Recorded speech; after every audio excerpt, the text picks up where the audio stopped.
الحمد لله نحمده ونستعينه ونستغفره ونؤمن به ونتوكل عليه ونعوذ بالله من شرور أنفسنا ومن سيئات أعمالنا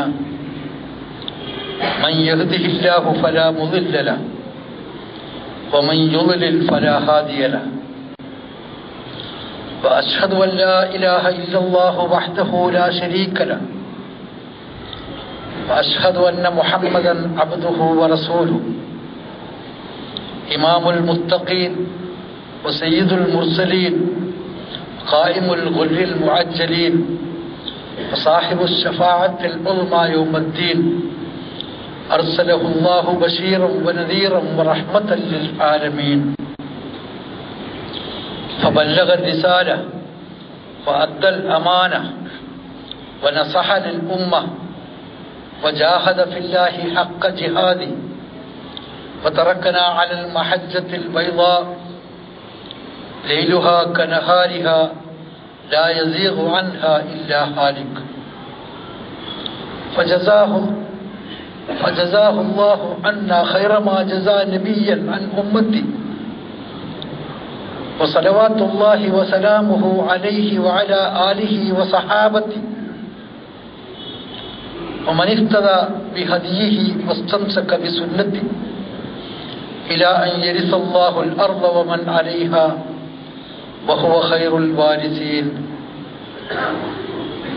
أما بعد فأوصيكم إخواني وأخواتي ونفسي بتقوى الله ومن يتق الله يجعل له مخرجا ويرزقه من حيث لا يحتسب ومن يتوكل على الله فهو حسبه إن الله بالغ أمره قد جعل الله لكل شيء قدرا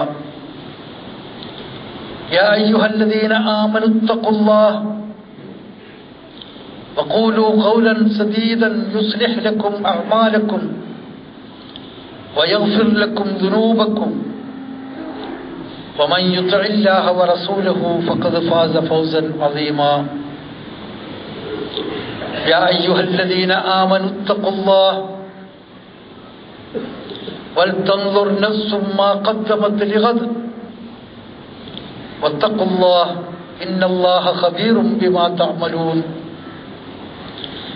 ولا تكونوا كالذين نسوا الله فأنساهم أنفسهم أولئك هم الفاسقون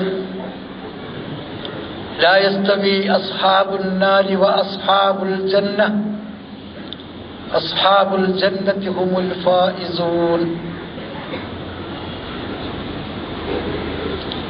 ആദരണീയരായ മുസ്ലിം സഹോദരന്മാരെ സഹോദരിമാരെ,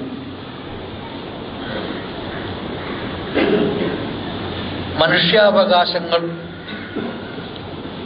ഇസ്ലാമിൽ എന്നതിനെ കുറിച്ചാണ് പറഞ്ഞു വരുന്നത്. അഞ്ചാമത്തെ ഒരു മനുഷ്യാവകാശം എന്ന നിലയിൽ സമ്പത്തിന്റെ സംരക്ഷണം, അതിൻ്റെ ആദ്യ ഭാഗമായി ചില കാര്യങ്ങൾ കഴിഞ്ഞ തവണ നിങ്ങളെ കേൾപ്പിക്കുകയുണ്ടായി. അതായത് മറ്റുള്ളവരിൽ നിന്ന് സമ്പത്ത് കരസ്ഥമാക്കാൻ നിശ്ചിതമായ അനുവദനീയമായ ചില മാർഗങ്ങളുണ്ട്. ആ മാർഗങ്ങളിലൂടെ മാത്രമേ സമ്പത്ത് മറ്റുള്ളവരിൽ നിന്ന് കരസ്ഥമാക്കാൻ പാടുള്ളൂ. തെറ്റായ മാർഗത്തിൽ കൂടി സമ്പത്ത് സ്വീകരിക്കുവാൻ പാടില്ല. അതാണ് പറഞ്ഞതിൻ്റെ ചുരുക്കം. അതിൽപ്പെട്ടതാണ് ധനം ഇങ്ങോട്ട് കിട്ടുന്നത് പോലെ തന്നെ ധനം ചിലവഴിക്കുന്നതും. അതും തെറ്റായ മാർഗത്തിലാകാൻ പാടില്ല.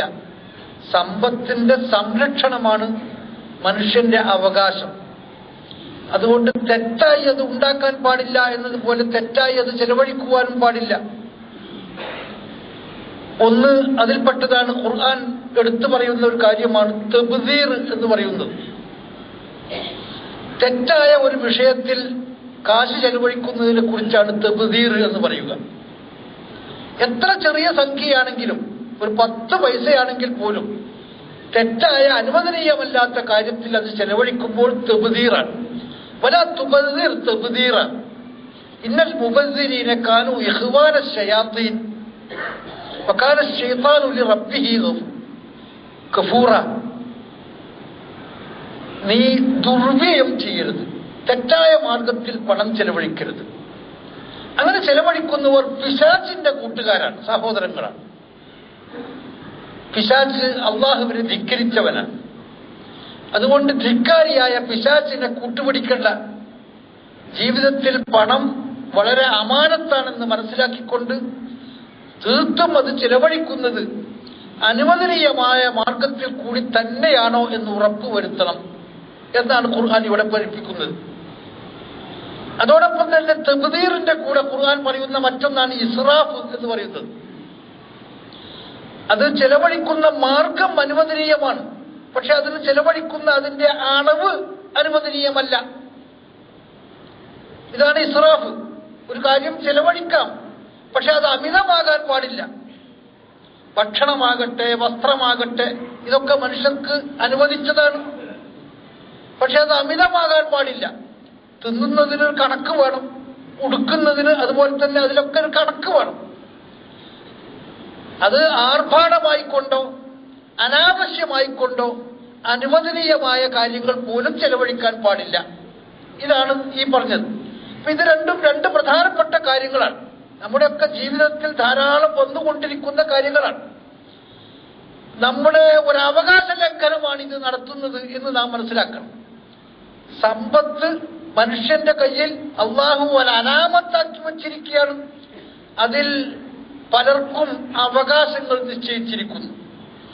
അവന് സ്വന്തം അതിൽ അവകാശമുണ്ട്, പക്ഷെ ആ അവകാശത്തിന് ചില പരിധികളുണ്ട്. ആ പരിധിയാണ് ഈ പറഞ്ഞത്. ഈ പരിധി വിട്ടുകൊണ്ട് അവന്റെ സമ്പത്താണെങ്കിലും അവന് ചെലവഴിക്കാൻ പാടില്ല. തെറ്റായ കാര്യത്തിൽ ചെലവഴിക്കാൻ പാടില്ല, അനുവദനീയമായ കാര്യത്തിൽ അമിതമായും ചെലവഴിക്കുവാൻ പാടില്ല.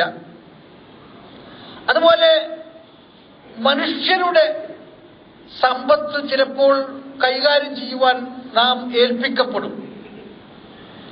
ഒരു പള്ളിയുടെ കാര്യം, അല്ലെങ്കിൽ ഒരു മദ്രസയുടെ കാര്യം, അതല്ലെങ്കിൽ ഒരു കോളേജിന്റെ കാര്യം, അതുപോലെ പൊതുസ്വത്ത് എന്നറിയപ്പെടുന്ന രൂപത്തിൽ ആ പൊതുസ്വത്തിന്റെ സംരക്ഷണം ഏൽപ്പിക്കപ്പെട്ട ചില വ്യക്തികളുണ്ടാകും. അവരത് ഞാനതിൽ ഏകാധിപതി എന്ന രൂപത്തിൽ എനിക്ക് ഇഷ്ടമുള്ളതുപോലെ അത് ചെലവഴിക്കാം, അതിനൊക്കെ ഒരു വൗച്ചർ ഉണ്ടാക്കുകയല്ലേ വേണ്ടെന്നുള്ളൂ എന്ന രൂപത്തിൽ അത് ചെലവഴിക്കുവാൻ അവർക്ക് അധികാരമില്ല. തീർത്തും ന്യായമായ 100% മറ്റൊരാളുടെ മുമ്പിൽ സമർപ്പിച്ചില്ലെങ്കിൽ പോലും അത് തീർത്തും അനുവദനീയമായ ആവശ്യമായ, മറ്റൊരു ഭാഷയിൽ പറഞ്ഞാൽ സമൂഹത്തിന്റെ താല്പര്യത്തിന് അനുഗുണമായ രൂപത്തിൽ മാത്രമേ അത് ചെലവഴിക്കാൻ പാടുള്ളൂ. സമൂഹത്തിന്റെ താല്പര്യത്തിന് അത് ഗുണകരമാണോ എന്നതാണ് അവിടെ പരിശോധിക്കേണ്ടത്.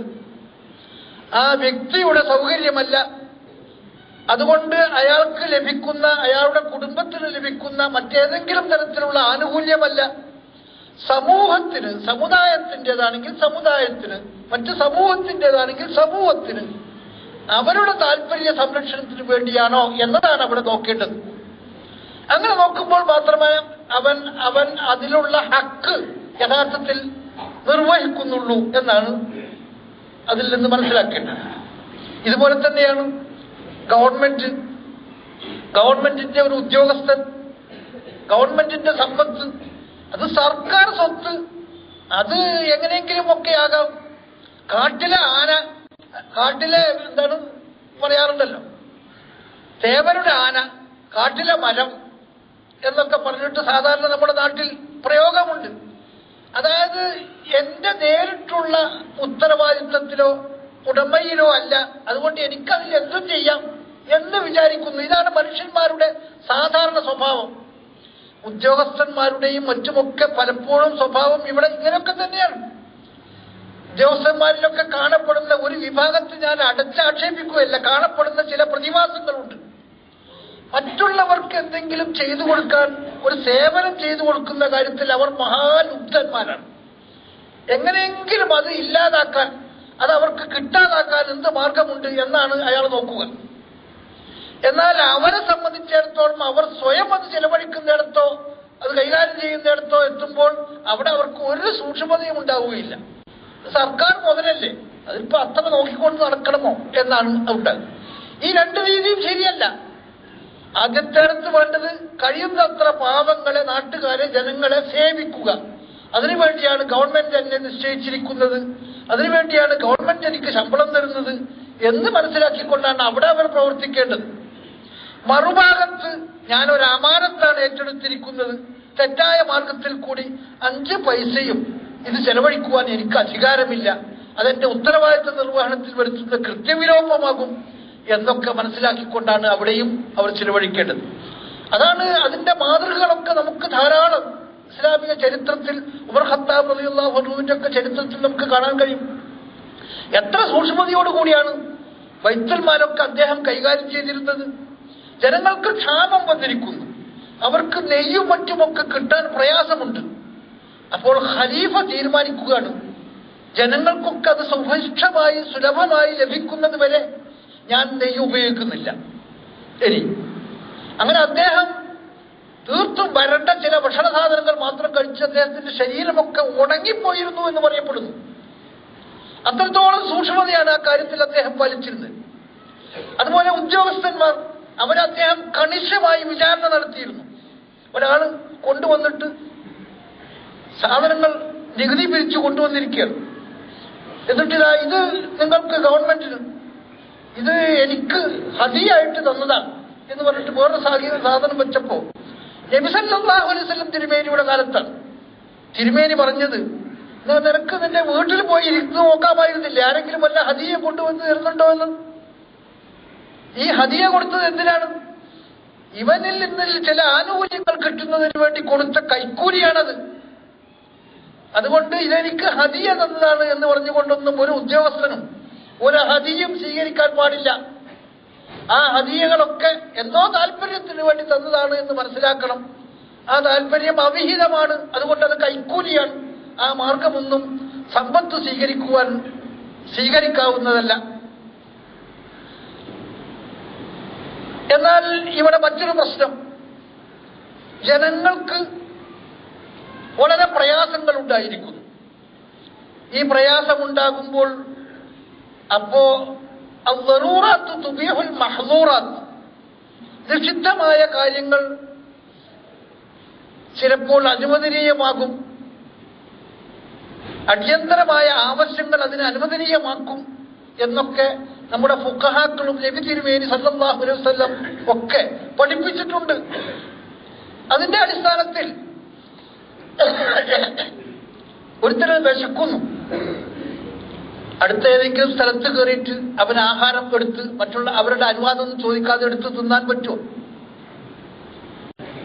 അതുപോലെ ഒരുത്തന്റെ കയ്യിൽ പണമൊന്നുമില്ല, ഒരു മാലയും ധരിച്ചുകൊണ്ട് ഒരു സ്ത്രീ അതിലൂടെ പോകുന്നു, ഓടിച്ചെന്നിട്ട് അതിന്റെ മാല പിടിച്ച് പൊട്ടിച്ച് ഓടിപ്പോകാൻ പറ്റുമോ? അതൊരു നിർബന്ധിതമായ സാഹചര്യമാണ് എന്ന് പറഞ്ഞുകൊണ്ട് അതിനെ ന്യായീകരിക്കാൻ പറ്റുമോ? ഒരു കമ്മ്യൂണിസ്റ്റുകാരനാണെങ്കിൽ അതിനെ ന്യായീകരിക്കാൻ പറ്റും. കാരണം അവരെ സംബന്ധിച്ചിടത്തോളം ഇത് ജനങ്ങളുടെ ക്ഷേമമാണ് പ്രധാനം. ആ ക്ഷേമത്തിന് തടസ്സമുണ്ടാക്കുന്നതാണ് വ്യക്തികൾ സ്വന്തമായി സ്വരൂപിച്ചു വെക്കുന്ന ഇങ്ങനെയുള്ള ധനം. അത് ആ ക്ഷേമം ഉണ്ടാക്കുന്നതിന് വേണ്ടി, ക്ഷാമം ഒഴിവാക്കുന്നതിന് വേണ്ടി ആ രൂപത്തിലൊക്കെ ഉപയോഗിച്ചാൽ അതൊരു തെറ്റായി അവർ കാണുന്നില്ല. അതായത് അവരുടെ മുമ്പിൽ സത്യം, അസത്യം, ന്യായം എന്നൊക്കെ പറയുന്നത് ഒരു എക്കാലത്തും എല്ലാവർക്കും ഒരുപോലെ അംഗീകരിക്കാൻ കഴിയുന്ന ഒരു കാര്യമല്ല. അതൊക്കെ ആപേക്ഷികമാണ്. ചിലർക്ക് ചിലപ്പോൾ ചിലതൊക്കെ ചീത്തയായിരിക്കും, അത് മറ്റൊരാൾക്ക് നന്മയായിരിക്കും എന്നൊക്കെ. അതുകൊണ്ടാണ് ഇമാം അബൂ ഹനീഫ റഹ്മഹുല്ലാ ഇത് മനുഷ്യർക്ക് മനസ്സിലാക്കാൻ കഴിയുന്ന ഒരു കാര്യമല്ല, അല്ലാഹു സുബ്ഹാനഹു തആല തന്നെ അവരെ പഠിപ്പിക്കണം. എന്താണ് സത്യം, എന്താണ് നീതി, എന്താണ് അനുവദനീയം, എന്താണ് അനനുവദനീയം എന്നൊക്കെ അല്ലാഹു തന്നെ പഠിപ്പിക്കണം എന്ന് പറയാൻ കാരണം മനുഷ്യന്മാർക്ക് അത് ചിന്തിച്ച് മനസ്സിലാക്കാൻ കഴിയുന്നതല്ല. അതുകൊണ്ട് ഈ ഭൗതികന്മാരായ ആളുകൾക്ക് അത് മനസ്സിലാവുകയില്ല. പക്ഷെ ഖുർആൻ അത് വളരെ വ്യക്തമായി പഠിപ്പിച്ചിരിക്കുന്നു. ഇന്ന കാര്യങ്ങൾ തെറ്റാണ്, ഇന്ന കാര്യങ്ങൾ അനുവദനീയമാണ്, ചിലത് നിർബന്ധമാണ് എന്നൊക്കെ. അപ്പൊ ഇങ്ങനെയുള്ള ഒരു നിർബന്ധിത സാഹചര്യം വന്നാൽ പോലും വ്യക്തികൾ നിയമത്തെ അതിലംഘിക്കുവാൻ തുടങ്ങിയാൽ നാട്ടിൽ അരാജകത്വമേ ഉണ്ടാവുകയുള്ളൂ. അതുകൊണ്ട് അരാജകത്വം ഇസ്ലാം ആഗ്രഹിക്കുന്നില്ല, പഠിപ്പിക്കുന്നില്ല. ഒന്ന്, അരാജകത്വം മാത്രമല്ല, മറ്റുള്ള വ്യക്തികൾക്ക് നഷ്ടം വരുത്തുന്നത്. നഷ്ടം വരുത്താൻ പാടില്ല, ആർക്കും ഒരു തരത്തിലും നഷ്ടം വരുത്താൻ പാടില്ല. സമ്പത്തിന്റെ സംരക്ഷണമാണ് ഇസ്ലാം ആഗ്രഹിക്കുന്നത്. സംരക്ഷണം ഒരു മനുഷ്യാവകാശമായി കൊണ്ടാണ് ഇസ്ലാം കാണുന്നത്. അതുകൊണ്ടത് നഷ്ടപ്പെടുത്താൻ പാടില്ല. മൂന്നാമത്, ഈ സമ്പ്രദായം അനുവദിക്കപ്പെടുകയാണെങ്കിൽ ഇതൊരു എളുപ്പമുള്ള വഴിയാണല്ലോ, അധ്വാനിക്കൊന്നും വേണ്ട, വിഷമിക്കുന്നു ഞാൻ, പ്രയാസപ്പെടുന്നു എന്നൊക്കെ ന്യായം പറഞ്ഞുകൊണ്ട് ആരുടെയും സമ്പത്ത് എപ്പോഴും കയ്യേറാൻ എല്ലാവർക്കും അനുവാദം കിട്ടുക എന്നതായിരിക്കും അതിന്റെ ഫലം. അത് ജനങ്ങളെ മടിയന്മാരാക്കുകയും അധ്വാനശീലത്തിൽ നിന്ന് അവരകറ്റിക്കളയുകയും ചെയ്യും. അതുകൊണ്ട് ആ മാർഗം ഒരു നിലക്കും ഇസ്ലാം അനുവദിക്കുന്നില്ല. അതിന്റെ എവിടെയാണോ തകരാറ്, ആ തകരാറ് അവിടെ വെച്ച് തന്നെ ഇല്ലാതാക്കുവാനാണ് ഇസ്ലാം ശ്രമിച്ചിട്ടുള്ളത് എന്ന് നമുക്ക് കാണുവാൻ സാധിക്കും. നബി സല്ലല്ലാഹു അലൈഹി വസല്ലം തിരുമേനി പറയുകയാണ്, ഇത് വ്യക്തികളെ സംബന്ധിച്ചിടത്തോളം ഒന്ന്, ചിലപ്പോൾ ഗവൺമെന്റുമായി അല്ലെങ്കിൽ അധികാരികളുമായി ബന്ധപ്പെട്ടുകൊണ്ടും തെറ്റായ രൂപത്തിൽ കൂടി സമ്പാദ്യം ഉണ്ടാകാം. ആദ്യത്തെ തീരെ ബന്ധപ്പെടുന്നില്ല, അധികാരികൾ അറിയുന്നില്ല, മോഷണത്തിന്റെ ഒരു മാർഗമാണ്. ഇനി മോഷണം എന്ന് പറഞ്ഞുകൂടാ, പക്ഷേ അധികാരികളെ വഞ്ചിച്ചുകൊണ്ട് തെറ്റായ വിവരങ്ങൾ നൽകിക്കൊണ്ടാണ് സമ്പാദിക്കുന്നതോ സ്വീകരിക്കുന്നതെങ്കിലോ അതും തെറ്റാണ്. നബി സല്ലല്ലാഹു അലൈഹി വസല്ലം തിരുമേനി പറയുകയാണ്,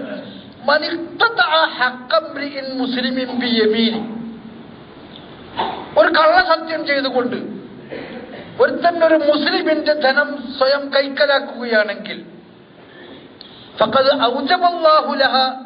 ഔജബല്ലാഹു ലഹു ബിഹന്നാർ, അല്ലാഹു സുബ്ഹാനഹു തആല അത് കാരണം അവന് നരകം നിർബന്ധമാക്കും. വഹറമ അലൈഹിൽ ജന്ന, അവന് സ്വർഗം നിഷിദ്ധമാക്കും. ഫഖാല ലഹു റജുൽ, അപ്പോൾ ഒരാള് നബി സല്ലല്ലാഹു അലൈഹി വസല്ലം തിരുമേനിയോട് ചോദിച്ചു, വഇൻ കാന ശൈഅൻ യസീറൻ യാ റസൂലല്ലാഹ്, അതൊരു ചെറിയ നിസ്സാരമായ കാര്യമാണെങ്കിലോ റസൂലേ? തിരുമേനി പറഞ്ഞു, വഇൻ കാന ഖദീബൻ മിൻ അറാഖിൻ,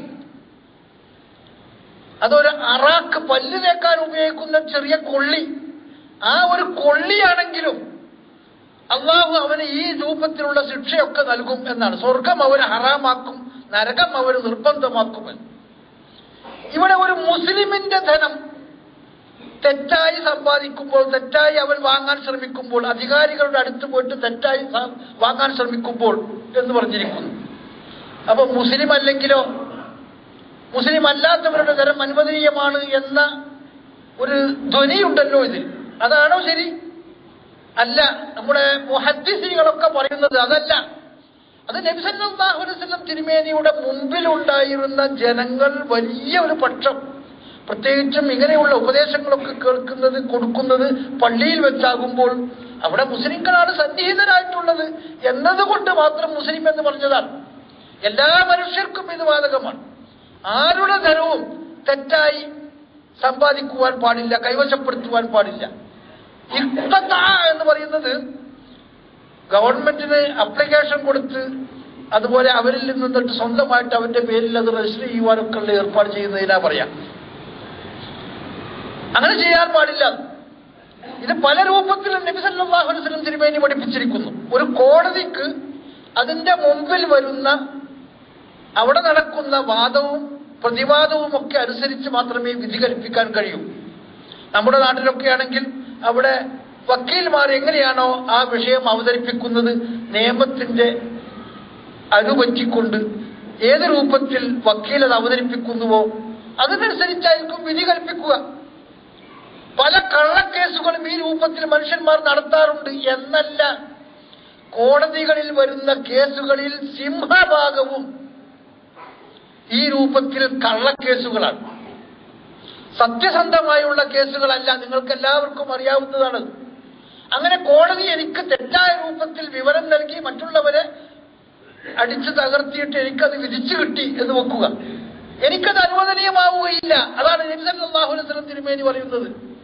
അങ്ങനെ തെറ്റായി കോടതി വിധിച്ചു എന്നതുകൊണ്ട് മാത്രം ഒരു മുതൽ അനുവദനീയമാവുകയില്ല. അപ്പൊ കോടതി എന്ത് വിധിക്കുന്നു എന്നതല്ല പ്രശ്നം, യഥാർത്ഥത്തിൽ ഇവന്റേതാണോ അത്, അത് അവനാണ് കൂടുതൽ അറിയുക. അത് വിധി എന്ത് വന്നാലും അവൻ അത് സ്വീകരിക്കുവാൻ പാടില്ല. അതാണ് നബി സല്ലല്ലാഹു അലൈഹി വസല്ലം തിരുമേനി ഈ പറഞ്ഞതുകൊണ്ട് ഉദ്ദേശിക്കുന്നത്. അത് നിസ്സാരമായതാണെങ്കിലും ആ മനസ്സ് ശരിയല്ല എന്നാണ്. അറാക്ക് എന്ന് പറയുന്നത് പല്ല് തേക്കുന്ന ഒരു ചെറിയ കമ്പ്, കൊള്ളി. ആ കൊള്ളിയാണെങ്കിൽ പോലും അതൊന്നും ആരും മോഷ്ടിച്ചെടുക്കുന്നതല്ല, ഇഷ്ടം പോലെ കിട്ടുന്ന സംഗതിയാണ്. നമ്മുടെ നാട്ടിലുള്ള ഒരു തെച്ചിക്കൊമ്പ്, ആ തെച്ചിക്കൊമ്പ് പോലെ അതാണെങ്കിൽ പോലും ഒരാളെ വഞ്ചിച്ചുകൊണ്ടോ ഒരു തെറ്റായ രൂപത്തിൽ വിവരം നൽകിക്കൊണ്ടോ ആണ് ഒരുത്തൻ സ്വന്തമാക്കുന്നതെങ്കിൽ അത് അവൻ അനുവദനീയമാവുകയില്ലെന്ന് മാത്രമല്ല, വളരെ ഗുരുതരമായ കുറ്റം അവൻ ചെയ്തു എന്നതിന്റെ അടിസ്ഥാനത്തിൽ അവന് സ്വർഗം നിഷിദ്ധമാക്കും എന്ന് വരെ തിരുമേനി പഠിപ്പിച്ചിരിക്കുക. അതുപോലെ തന്നെ സ്വന്തം ധനം അത് നിസ്സാരമായി കാണാനും പാടില്ല. എന്റെ ധനമാണ്, ആര് എന്തെങ്കിലും എങ്ങനെയെങ്കിലും ആയിക്കോട്ടെ, നിങ്ങളെന്തിനാണ് നോക്കുന്നു എന്ന് പറയാനൊന്നും പാടില്ല. ഓരോരുത്തർക്കും ഒരു മസൂലിയത്തുണ്ട്, ഒരു ഉത്തരവാദിത്തമുണ്ട്. ആ ഉത്തരവാദിത്തത്തിനനുസരിച്ച് സമ്പത്തിനോടൊരു ഉത്തരവാദിത്തമുണ്ട്. അതിൽ ജനങ്ങൾക്ക് ഹക്കുണ്ട് എന്നതാണ് അതിന് കാരണം. അതിൽ അവരെ ഹക്കുണ്ട് എന്നതുപോലെ തന്നെ ജനങ്ങൾക്കും ഹക്കുണ്ട്, അവകാശങ്ങളുണ്ട്. അതുകൊണ്ട് വെറുതെ എന്തെങ്കിലും രൂപത്തിൽ ചെലവാക്കാൻ പാടില്ല പണം. വളരെ വ്യക്തമായി ഒരുത്തൻ വന്നിട്ട് അവനെ ആക്രമിച്ചുകൊണ്ട് അവനെ ധനമെടുത്തുകൊണ്ട് പോകാൻ ശ്രമിക്കുകയാണ്. ഞാനെന്ത് ചെയ്യാനാ? അവൻ വന്നിട്ട് അവന് ശക്തിയുള്ളവനാണ്, പറ്റുകയില്ല. അവനതിന് സമ്മതിക്കാൻ പാടില്ല.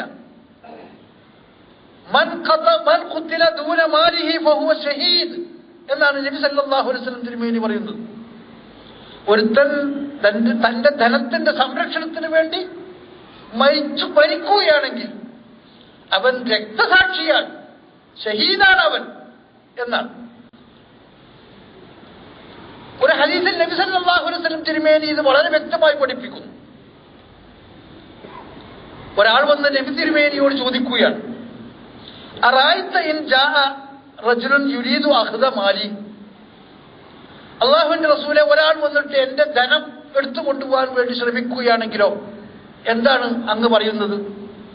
ഖാല ഖാതിൽഹു ഖാല ഫലാ തുഅ്തിഹി മാലക്. തിരുമേനി പറഞ്ഞു, നിന്റെ ധനം അവന് കൊടുക്കാൻ പാടില്ല. അറായിത്ത ഇൻ ഖാതലനി, അല്ലാഹുവിന്റെ റസൂലെ, അയാൾ എന്നോട് യുദ്ധം ചെയ്യുകയാണെങ്കിലോ? ഖാല ഖാതിൽഹു, നീ അവനോട് യുദ്ധം ചെയ്യും. ഖാല അറഅയ്ത ഇൻ ഖതലനി, അല്ലാഹുവിന്റെ റസൂലെ, അവൻ എന്നെ വധിച്ചാലോ, കൊന്നു കളഞ്ഞാലോ? ഖാല ഫഅൻത ഷഹീദ്, എന്നാൽ നീ രക്തസാക്ഷിയാണ്. ഖാല അറഅയ്ത ഇൻ ഖതൽതു, ഞാൻ അവനെ കൊന്നാലോ? ഖാല ഹുവ ഫിന്നാർ, കൊന്നാൽ അവൻ നരകത്തിൽ, നിനക്ക് കുറ്റമില്ല എന്നർത്ഥം. അപ്പൊ സമ്പത്തിന്റെ സംരക്ഷണത്തിന് ഉദ്ദേശിച്ചുകൊണ്ടാണ് ഇസ്ലാം ഈ കാര്യങ്ങളൊക്കെ പഠിപ്പിക്കുന്നത്. അത് ഖുർആൻ തന്നെ വളരെ വ്യക്തമായി പഠിപ്പിച്ചിട്ടുണ്ടല്ലോ. ലാ തൂതു സുഫഹാ അംവാലക്കും, നിങ്ങളുടെ ധനം നിങ്ങളുടെ ജീവിതത്തിന് ആധാരമാക്കി നിശ്ചയിച്ചിരിക്കുന്ന ധനം നിങ്ങൾ വിവേകമില്ലാത്തവരുടെ കയ്യിൽ കൊടുക്കരുത്. അത് നാശം വരുത്തും, സമൂഹത്തിൽ തന്നെ നാശം വരുത്തും. വ്യക്തികളുടെ സമ്പത്ത് നശിച്ചു പോകുമെന്നത് മാത്രമല്ല, സമൂഹത്തെ നാശോന്മുഖമാക്കും. അല്ലെങ്കിൽ അള്ളാഹു ആ സമൂഹത്തെ തന്നെ നശിപ്പിക്കാവുന്ന രൂപത്തിൽ അതിനെ ചീത്തയാക്കും. സൂറത്തുൽ ഇസ്രായിൽ തന്നെ അള്ളാഹു പറയുന്നുണ്ട്, വലൗ അറദ്നാ അൻ നുഹ്ലിക ഖറിയതൻ അമർനാ മുത്രഫീഹാ ഫഫസഖൂ ഫീഹാ ഫഹഖ അലൈഹിൽ ഖൗലു ഫദമ്മർനാഹാ തദ്മീറ.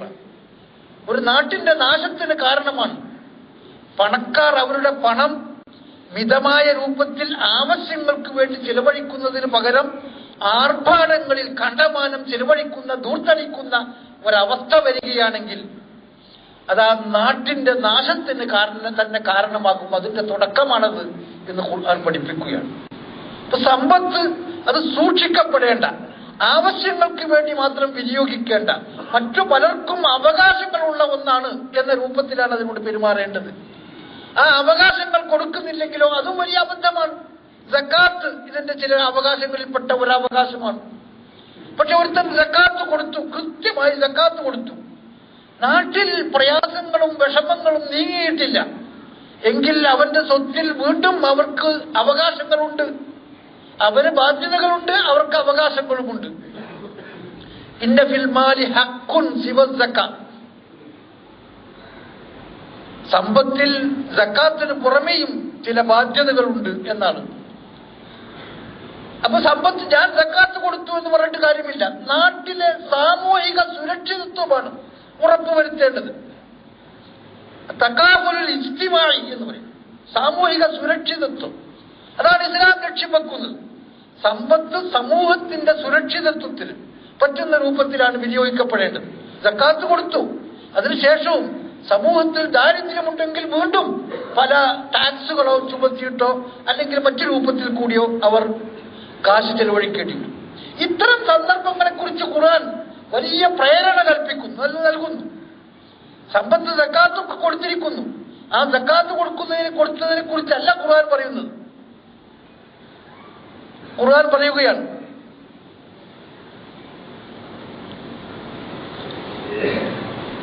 ഒരു മനുഷ്യൻ ചിലവഴിക്കുന്ന സമ്പത്ത് പാപങ്ങൾക്ക് വേണ്ടി, നാട്ടിന്റെ സുരക്ഷിതത്വത്തിന് വേണ്ടി, ജനങ്ങളുടെ ക്ഷേമത്തിന് വേണ്ടി ചിലവഴിക്കുന്ന സമ്പത്ത് ഒരു കതിര് പോലെയാണ്. 7 മണികളുള്ള ഒരു കതിര്. അതിൽ ഒരു കതിര് 100 മേനി ഉൽപ്പാദിപ്പിക്കും. അപ്പൊ ഒരു കതിരിൽ നിന്ന് 700 മേനി ഉണ്ടാകുന്നു എന്നർത്ഥം. ഒരു വിത്ത്. അപ്പൊ ഈ രൂപത്തിൽ ഇതിന്റെ സമ്പത്ത് വർദ്ധിക്കുകയാണ്. ഇങ്ങനെയാണ് ഒരുത്തൻ സമ്പത്ത് മറ്റുള്ളവർക്ക് അവരുടെ സഹായത്തിന് വേണ്ടി കൊടുക്കുമ്പോൾ 700 ഇരട്ടി അള്ളാഹു അതിനേക്കാൾ വർദ്ധിപ്പിച്ചു കൊടുക്കും എന്ന് പറഞ്ഞിരിക്കുന്നു. അവിടെ തന്നെ 700 എന്ന പരിമിതിയൊന്നുമില്ല, 700-നേക്കാൾ കൂടുതൽ അവർക്ക് വർദ്ധിപ്പിച്ചു കൊടുക്കും. സമ്പത്ത് ചിലവഴിക്കേണ്ട ഘട്ടങ്ങളിൽ അത് ചിലവഴിക്കാതെ അവിടെ പിടിച്ചു വെക്കുക എന്ന് പറയുന്നത് മനുഷ്യരുടെ അവകാശങ്ങളിൽ വരുത്തുന്ന ധിക്കാരമാണ്. അത് ചെയ്യുവാൻ പാടില്ല. മറിച്ച് ആ അവകാശങ്ങൾ അതിന്റെ പൂർണ്ണമായ രൂപത്തിൽ ചെലവഴിക്കുന്നവൻ വലിയ ലാഭമുള്ള ഒരു കച്ചവടത്തിലാണ് ഏർപ്പെട്ടിരിക്കുന്നത് എന്നും ഖുർആൻ ഇത് മുഖേന പഠിപ്പിക്കുകയാണ്. ധനം സമൂഹത്തിൽ കുന്നുകൂടാതിരിക്കാൻ, സാധാരണ ജനങ്ങളിലേക്ക് അത് എത്തുവാൻ ഇസ്ലാം ഒരുപാട് നിർദ്ദേശങ്ങൾ കൽപ്പിച്ചിട്ടുണ്ട്. ഈ കൈലായക്കൂന ദൂലത്തൻ ബൈനൽ അഗ്നിയായി മിങ്കും, സമ്പത്ത് എന്നത് പണക്കാരുടെ ഇടയിൽ മാത്രം കറങ്ങുന്നതാകാൻ പാടില്ല. പണക്കാരുടെ കയ്യിൽ സമ്പത്ത് കിട്ടിയാൽ മുതലാളിത്ത വ്യവസ്ഥയനുസരിച്ച് അത് പണക്കാരിൽ മാത്രമേ കറങ്ങൂ. അത് പാവങ്ങളിലേക്ക് പിന്നെ എത്താനുള്ള സാധ്യത കുറഞ്ഞുകൊണ്ടേ വരും. അപ്പൊ ഒരു പിടി പണക്കാരുടെ കയ്യിൽ മാത്രം സമ്പത്ത് കേന്ദ്രീകരിക്കപ്പെടും. ഇത് വരാതിരിക്കുന്നതിന് വേണ്ടി ഇസ്ലാമിന് ഇതിന് വളരെ വ്യക്തമായ കൽപ്പനകളുണ്ട്. ഓരോരുത്തർക്കും സക്കാത്ത് നിശ്ചയിച്ചു, ഇത്ര സമ്പത്തുണ്ടായാൽ അതിൽ നിന്ന് ഇത്ര ഇന്ന ആളുകൾക്ക് കൊടുക്കണം എന്ന് പറഞ്ഞു. ഒരുത്തൻ മരണപ്പെട്ടാൽ പിന്നെ അവന്റെ സമ്പത്ത് ഒരു വ്യക്തമായ രൂപത്തിൽ ഓഹരി വെച്ച് മറ്റുള്ളവർക്ക് നിശ്ചയിച്ചു കൊടുത്തിരിക്കുന്നു. അതിനു പുറമെ സക്കാത്തൊക്കെ കൊടുത്തു കഴിഞ്ഞതിന് ശേഷവും സമ്പത്തിൽ ഇവൻ ഒരു തെറ്റ് ചെയ്യുകയാണ്. ഒരു നോമ്പ് കാലത്ത്, ഒരു റമദാനിൽ ഒരു തെറ്റായ രൂപത്തിൽ നോമ്പ് മുറിച്ചു.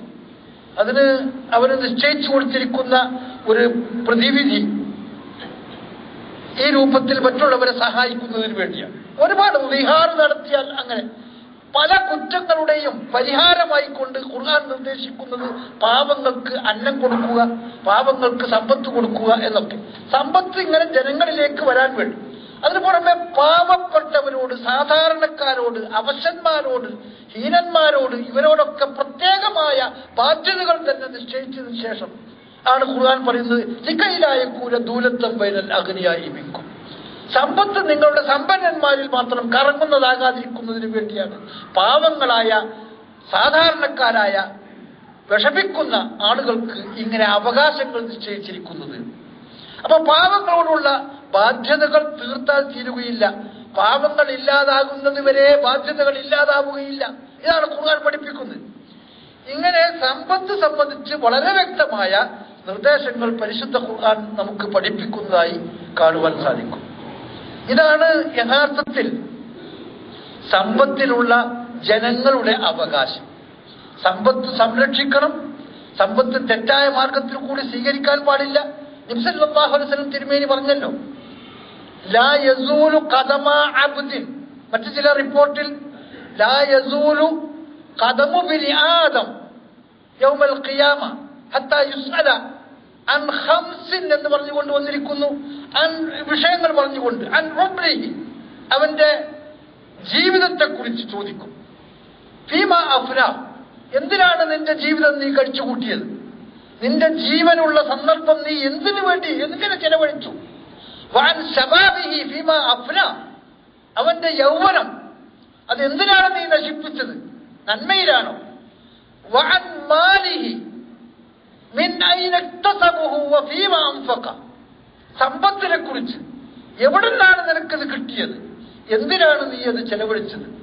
ഈ കാര്യങ്ങളെക്കുറിച്ചൊക്കെ വളരെ വ്യക്തമായും അള്ളാഹുവിന്റെ മുമ്പിൽ ബോധിപ്പിച്ചതിന് ശേഷമല്ലാതെ മുന്നോട്ടൊരു അടി വെക്കാൻ പറ്റുകയില്ല എന്ന് നബി തിരുമേനി സല്ലല്ലാഹു അലൈഹി വസല്ലം പഠിപ്പിക്കുകയാണ്. അപ്പൊ വളരെ ഗൗരവമുള്ളതാണ്. ഒരു മുസ്ലിമിനെ സംബന്ധിച്ചിടത്തോളം അവൻ ഉത്തരവാദിത്വമുള്ളവനാണ്. അവന്റെ സമ്പത്ത് അത് എന്റെ സമ്പത്താണല്ലോ, എനിക്കിഷ്ടമുള്ളതുപോലെ അങ്ങനെ ഒന്നും വെക്കാൻ പറ്റുകയില്ല. അത് സമൂഹത്തിന്റെ അല്ലെങ്കിൽ അള്ളാഹുവിന്റെയാണ് സമ്പത്ത്. അവന്റെ കയ്യിൽ അനാപത്താണ്. അതുകൊണ്ട് എങ്ങനെ നിർവഹിക്കണം, എങ്ങനെ ചെലവഴിക്കണം എന്ന് അള്ളാഹു പറഞ്ഞോ ആ മാർഗത്തിലൂടെ ചെലവഴിക്കാനേ പാടുള്ളൂ. സമ്പത്ത് ചെലവഴിക്കാതെ അല്ലെങ്കിൽ പ്രത്യുൽപാദനപരമായ രൂപത്തിൽ വിനിയോഗിക്കാതെ പെട്ടിയിൽ സൂക്ഷിച്ചു വെക്കുന്നതും ശരിയല്ല. ഇസ്ലാം അതിന് വളരെ വ്യക്തമായി നിരോധിക്കുന്നത് നമുക്ക് കാണുവാൻ സാധിക്കും. അങ്ങനെ വെക്കുന്നവരെ കുറിച്ച് വളരെ ഗുരുതരമായ ശിക്ഷയാണ് ഇസ്ലാം വാഗ്ദാനം ചെയ്യുന്നത്.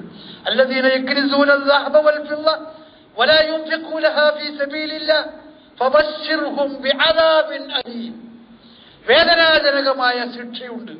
അള്ളാഹു കൽപ്പിച്ച മാർഗത്തിലൂടെ സമ്പത്ത് ചെലവഴിക്കാതെ കിട്ടിയ സമ്പത്ത് കെട്ടിപ്പൂട്ടി സൂക്ഷിച്ചു വെക്കുകയാണെങ്കിൽ വളരെ ഗുരുതരമായ തെറ്റാണത് എന്ന് ഖുർആൻ പഠിപ്പിക്കുന്നു. അപ്പൊ സമ്പത്ത് സൂക്ഷിക്കുക എന്നത് ഇസ്ലാം ഒരവകാശമാക്കി നിശ്ചയിച്ചു കൊടുത്തിരിക്കും. ആ സമ്പത്തിന്റെ തെറ്റായ വിനിയോഗം ഏതു രൂപത്തിലാണെങ്കിലും തടയുന്നു. അത് മറ്റൊരാൾ നിർബന്ധിച്ച് അവനിൽ നിന്ന് കൈക്കലാക്കുവാൻ ശ്രമിക്കുകയാണെങ്കിൽ അത് അവന് തടയാം. ആ മാർഗത്തിൽ മരണം വരെ അവന് വരിക്കാം. അവന് സ്വർഗത്തിൽ പോകാൻ കഴിയും എന്ന് വരെ തിരുമേനി പഠിപ്പിക്കും. അപ്പൊ ഈ കാര്യം ഇവിടെയാണ് യഥാർത്ഥത്തിൽ സമൂഹത്തിൽ വരുന്ന ഏറ്റവും വലിയ തകരാറ്. സമ്പത്ത് അതെന്തിനാണ്, അത് എന്റെ സമ്പത്താണ് എന്ന രൂപത്തിൽ കൂടി ചില ആളുകൾ, ചിലര് ഉത്തരവാദിത്തമില്ലാതെ മക്കൾക്കും അതുപോലെയുള്ള ബന്ധുക്കൾക്കുമൊക്കെ ആ സമ്പത്ത് കൊടുക്കുമ്പോൾ അത് സമൂഹത്തിൽ ഉണ്ടാക്കി തീർക്കുന്ന വിലകൾ, ഇതൊക്കെയാണ് സമൂഹത്തെ ഒന്നിച്ച് ചീത്തയാക്കി കളയുന്നതും നാശോന്മുഖമാക്കുന്നതും എന്ന കാര്യം നാം മനസ്സിലാക്കുക. അതുകൊണ്ട് ആ മാർഗങ്ങളിൽ നിന്നെല്ലാം വിട്ടുനിൽക്കുക. അള്ളാഹു നല്ല ഒരു സമൂഹമായി, ജനങ്ങൾക്ക് ഉപകാരപ്രദമായ, ഈ സമൂഹത്തിന് ഉപകാരപ്രദമായ നല്ല ആരോഗ്യമുള്ള ഒരു ജനസമൂഹമായി നിലകൊള്ളുവാൻ നമ്മെ അള്ളാഹു അനുഗ്രഹിക്കുമാറാകട്ടെ. നമ്മിൽ നിന്ന് വന്നു പോകുന്ന തെറ്റുകളും കുറ്റങ്ങളും അള്ളാഹു പുറത്ത് മാപ്പാക്കി തരുമാറാകട്ടെ. വഅഖൂലു ഖൗലി ഹാദാ വഅസ്തഗ്ഫിറുല്ലാഹൽ അലീം ഫസ്തഗ്ഫിറൂഹു ഇന്നഹു ഹുവൽ ഗഫൂറുർ റഹീം. അൽഹംദുലില്ലാഹ് നഹ്മദുഹു വനസ്തഈനുഹു വനസ്തഗ്ഫിറുഹു വനുഅ്മിനു ബിഹി വനതവക്കലു അലൈഹി വനഊദു ബില്ലാഹി മിൻ ശുറൂരി അൻഫുസിനാ വമിൻ സയ്യിആതി അഅ്മാലിനാ من يهده الله فلا مضل له ومن يضلل فلا هادي له وأشهد أن لا إله إلا الله وحده لا شريك له وأشهد أن محمدا عبده ورسوله. اللهم صل على محمد وعلى آل محمد كما صليت على إبراهيم وعلى آل إبراهيم وبارك على محمد وعلى آل محمد كما باركت على إبراهيم وعلى آل إبراهيم في العالمين إنك حميد مجيد.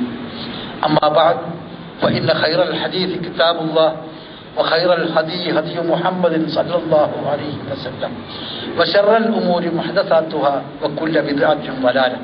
عباد الله اتقوا الله حق تقاته ولا تموتن إلا وأنتم مسلمون. പ്രിയ സഹോദരന്മാരെ, സഹോദരിമാരെ, ഈ കഴിഞ്ഞ ആഴ്ചയിൽ നമ്മുടെ ഇവിടെ പള്ളിയുമായി ബന്ധപ്പെട്ടുകൊണ്ട് പല രൂപത്തിലും സജീവമായി ദീനിനു വേണ്ടി ജീവിക്കുകയും പ്രവർത്തിക്കുകയും ഒക്കെ ചെയ്തിരുന്ന ഒരു സഹോദരൻ ഒരു മൊയ്തീൻ സാഹിബ്, കുറച്ച് പ്രായമായ ഒരാൾ, ഒരു അപകടത്തിൽ മരണപ്പെട്ട വിവരം ഒരുപക്ഷെ നിങ്ങളിൽ പലരും അറിഞ്ഞു കാണും. അല്ലാഹു സുബ്ഹാനഹു തആല ആ മാന്യ സഹോദരനും അതുപോലെ അങ്ങനെ ആക്സിഡന്റിലല്ലാതെ മറ്റു രൂപത്തിൽ മരണപ്പെട്ടവരും നമ്മോട് വിട പറഞ്ഞവരുമായി ഈ അടുത്ത സന്ദർഭത്തിൽ നമ്മോട് വിട പറഞ്ഞ സഹോദരന്മാർക്കും സഹോദരിമാർക്കുമൊക്കെ അല്ലാഹു സുബ്ഹാനഹു തആല അവരുടെ തെറ്റുകളും കുറ്റങ്ങളും പുറത്ത് മാപ്പാക്കി കൊടുക്കുകയും അവരെ അവന്റെ ജന്നാത്തുൽ ഫിർദൗസിൽ നമ്മളെയും അവരെയും ഒരുമിച്ച് കൂട്ടുകയും ചെയ്യുമാറാകട്ടെ. നമ്മുടെയും അവരുടെയും എല്ലാ തെറ്റുകളും കുറ്റങ്ങളും അല്ലാഹു പുറത്ത് മാപ്പാക്കി തരുമാറാകട്ടെ. കഴിവ് കുറഞ്ഞ പലതരത്തിലുള്ള ദൗർബല്യങ്ങളും ഉള്ളവരാണ് മനുഷ്യരായ നമ്മളെല്ലാവരും. എത്ര സൂക്ഷ്മതയോടുകൂടി ജീവിക്കുമ്പോഴും എന്തെങ്കിലുമൊക്കെ പല തെറ്റുകളും കുറ്റങ്ങളിലും നാം അകപ്പെട്ടു പോകും. അള്ളാഹുവിന്റെ മഹത്തായ ഫദ്ല് കൊണ്ട് അവൻ വിട്ടു പുറത്ത് മാപ്പാക്കി തരുന്നില്ലെങ്കിൽ നമുക്ക് സ്വർഗത്തിന്റെ അരികത്ത് പോലും ഒന്നും എത്താൻ കഴിയുകയില്ല. പടച്ച തമ്പുരാനായ നാഥ, ഞങ്ങളുടെ ദൗർബല്യങ്ങളും ഞങ്ങളുടെ കുറവുകളും ഞങ്ങളുടെ കുറ്റങ്ങളും ഞങ്ങളിതാ നിന്റെ മുമ്പിൽ പറയുകയാണ്. നീ ഞങ്ങൾക്ക് വിട്ടുപുറത്ത് മാപ്പാക്കി തരണമേ തമ്പുരാൻ. നിന്റെ കാരുണ്യമില്ലെങ്കിൽ, നിന്റെ ഫദ്ലില്ലെങ്കിൽ ഞങ്ങൾക്ക് ഞങ്ങളുടെ ജീവിതം നഷ്ടപ്പെട്ടു പോകും. ഞങ്ങളെ നീ പരലോകത്ത് മോശക്കാരാക്കരുതേ തമ്പുരാൻ.